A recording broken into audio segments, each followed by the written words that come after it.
Intelligence versus wisdom. Alicia, how do we get from talking about it to doing something about it? Well, listen, I was listening very carefully to Jane. I think that we have to change our paradigm of development, and we definitely have to do that soon, quickly.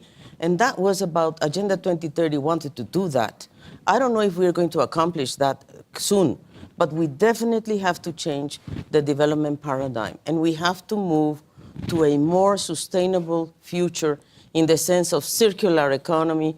We have to look for sources of energy outside of the planet, and that's why solar energy is so important, because we are not going to use the resources of this planet as we are doing now.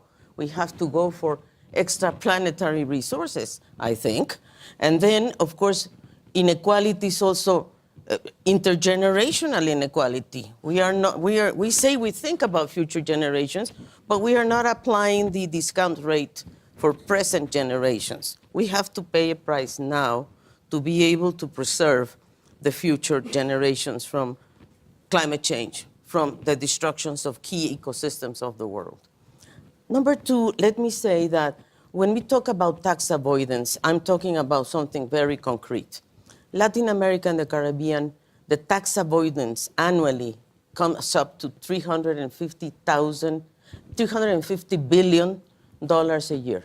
That's a lot of money. 6.7% of the GDP of Latin America and the Caribbean is going out of the region through tax avoidance. 110 billion are going through illicit flows. And not narco traffic, no. It's in the trade customs where this is happening, because we are not pricing right the exports and the imports. We are favoring imports versus exports. So we're losing $110 billion. So only if we get those two amounts of money, we could be able to finance three things. One, a basic income for young people from 15 to 29, young people. We're talking about 145 million young people in my region that could need the basic income. We have calculated more or less how much would that cost, starting with the poorest of the poor and going up. We can pay for that.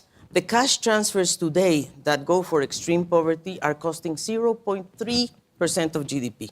0.3, nothing. So we are asking governments, don't take out those programs, because those programs like Bolsa Familia and et cetera, were programs that took out of poverty 40 million people in the region. In Brazil, 70 million in the whole region. And then thirdly, we would like to apply expenditure, social expenditure, on something that I think is very important, which is labor inclusion. Labor inclusion, which goes to capacity building of the current workers. Because we also think about the incoming workers, but what do we do with the workers we have today? We have to build capabilities on those. And then go to what you are doing, which is financial inclusion. That is, how do we link the cash transfers, the income, the basic income, with the bancarization, I don't know how you say that, but how do we put these people into the banking system, and so they know how to handle their own money and so forth. But I think these are some concrete measures that should be taken. Many of them come from the governments, of course. We need the support of the private sector. The private sector needs to have, again, this fiscal, moral contribution. And I think this is something that we were talking about. I don't want them to pay 90% of taxes. I only want them to pay the taxes. Michael Dell should. Just pay the taxes. In Latin America, it's 18% of GDP. Just pay that. Yeah. We go to you next. Alakash, I'm a writer. Alakash, I'm a writer. Basic income was briefly mentioned. Could I invite the participants to discuss that in greater detail and specifically address the biggest disadvantages as well as advantages? I suppose a more succinct paraphrase of my question would be, what is the cost of equality? Alicia, you want to tackle that? And thank you for the question.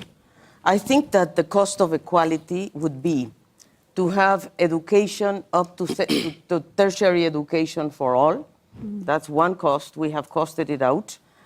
Secondly, to have universal access to health. which you have in developed countries. In developing countries, we don't. Nutrition and malnutrition, the chronic and desnutrition should be there in the first years of a young child. That's cost of equality for the future, by the way. And then the third thing is labor inclusion. I mean, I understand that we can not only talk about taxes, we also need to talk about jobs. Exactly. And decent jobs. And decent jobs means to earn at least above the poverty line, at least.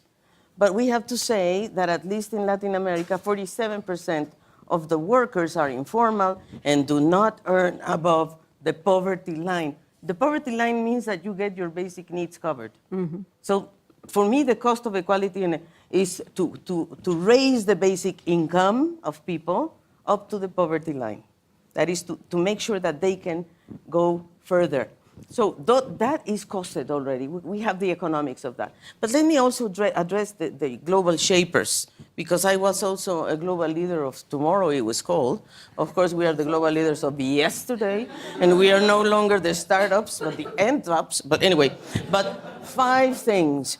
I would say, think about the new development paradigm. Think about it closely. We need a new development paradigm.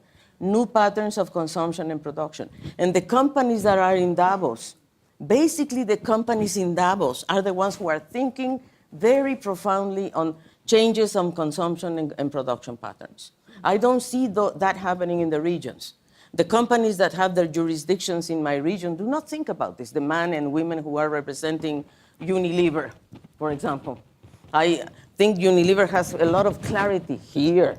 But I want him, Polman, to come to my region and talk to his Unilever people. Anyway, but you see what I mean? But the thing is, we have to change the production and consumption patterns. We have to protect the integrity of ecosystems.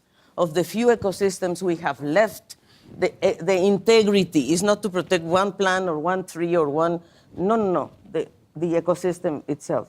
Each country will have to define which ecosystems are critical for that country. Thirdly, oceans, plastic. Let's get rid of plastic. Fourth, I would say, ask about, for example, there are companies here in Davos that are doing the Electric Battery Alliance, which I am part of. I believe on electric mobility. I believe they are going the right way. But not to produce, ask about the process, because they are using cobalt.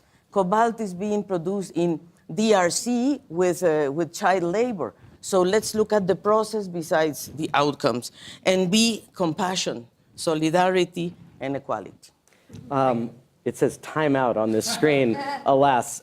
Thank you all for coming. Thanks to the panelists and Mr. H in particular. See you.